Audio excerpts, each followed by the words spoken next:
दोस्तों, रिटेल निवेशकों को नुकसान होता है, इसके लिए मेरा दूसरा कारण है कि ओवरग्रीड या ओवरफियर। देखिए, जितने भी निवेशक हैं, या तो वो ओवरग्रीड करते हैं, ओवरग्रीड मतलब ज्यादा लालच करते हैं, और या फिर डर के काम करते हैं। देखिए, मार्केट में काम करने के लिए हमें ओवर ग्रीड या ओवर लालच हमारे अंदर नहीं होना चाहिए, और इतना डर भी नहीं होना चाहिए कि हम स्टॉक लेने से डरने लगें। देखिए, जब मार्केट बढ़ रही होती है, कोई स्टॉक बढ़ रहा होता है, तो आपको इतना लालच आ जाता है, आप बिना सोचे समझे, उसके लेवल समझे बिना आप उसको किसी के कहने पर बाय कर लेते हो। इट मीन्स आप नहीं देख रहे उस स्टॉक का इस टाइम क्या लेवल है, वो कितने परसेंट चढ़ा हुआ है, या उसका पास्ट ट्रैक रिकॉर्ड क्या है, उसके रेसिस्टेंस क्या है, हर्डल्स क्या है, आगे क्या क्या ब्रेकआउट्स है। आप इस चीज को नहीं देख रहे, बस भाग रहा है। ओहो, कल देखा था 250 का था, आज 260 का होगा, 270 का होगा, किसी ने कहा 500 हो जाएगा, तो आपने फटाफट से ग्रीड में, लालच में उस स्टॉक की एक हैंडसम क्वांटिटी बाय कर ली। गलत है। इस तरीके से स्टॉक नहीं बाय किया जाता। कई बार निवेशक क्या होता है कि जब मार्केट गिर रही होती है, स्टॉक गिर रहा होता है, तो आप अपना सिलेक्टेड या अपना एक पोर्टफोलियो का स्टॉक भी डर के कारण उसकी एवरेजिंग नहीं करते। देखिए, स्टॉक मार्केट में अगर आप या हम तो सिर्फ एक प्रेडिक्शन ही कर सकते हैं। हम कोई भगवान तो नहीं है कि हमें पता हो कि कोई स्टॉक चलेगा या कोई स्टॉक गिरेगा। हाँ, उसके एनालिसिस करके हम सिर्फ ये जान सकते हैं कि आने वाले टाइम में उसका फ्यूचर कैसा होगा, वो उसमें अपवर्ड ट्रेंड है या डाउनवर्ड ट्रेंड है। इसके लिए हमें एक समझ है, एक उसके लिए हमने स्टडी करी है।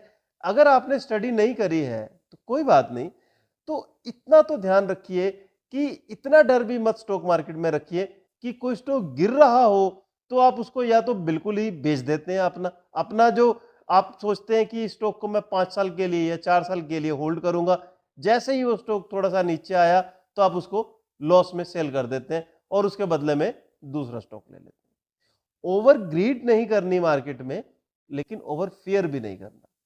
मार्केट में इजी होके काम किया जाता है। तो दोस्तों, मेरा दूसरा यही मेन कारण है स्टॉक मार्केट में जो रिटेल निवेशक नुकसान कर रहा है, कि या तो वो बहुत ज्यादा लालच कर जाता है या बहुत ज्यादा डर जाता है। जो भी आप स्टॉक फंडामेंटली आपने डिसाइड किया है और सोच समझ के स्टॉक लिया है, अगर मार्केट गिर रही है तो उसमें एवरेजिंग कीजिए। कोई ऐसा नहीं है कि आपने सपोज कीजिए कि रिलायंस का स्टॉक लिया है, किसी वजह से मार्केट के गिरने के साथ वो नीचे आ गया है, तो वो कंपनी बेकार हो गई है। उसकी आप एवरेजिंग कीजिए, जब मार्केट चलेगी तो वो स्टॉक भी आपका चलेगा। इसके लिए भी मैंने एक वीडियो बनाई हुई है कि स्टॉक लेते हुए हमेशा वही ध्यान रखना है, एक ही बात ध्यान रखनी है, ध्यान से सुन लीजिए, कि वही स्टॉक लेना है गिरती मार्केट में, कि जब मार्केट चलेगी तो एक क्वेश्चन का आंसर ढूंढिए कि जब भी मार्केट चलेगी तो क्या मेरा लिया हुआ स्टॉक उस वक्त चलेगा।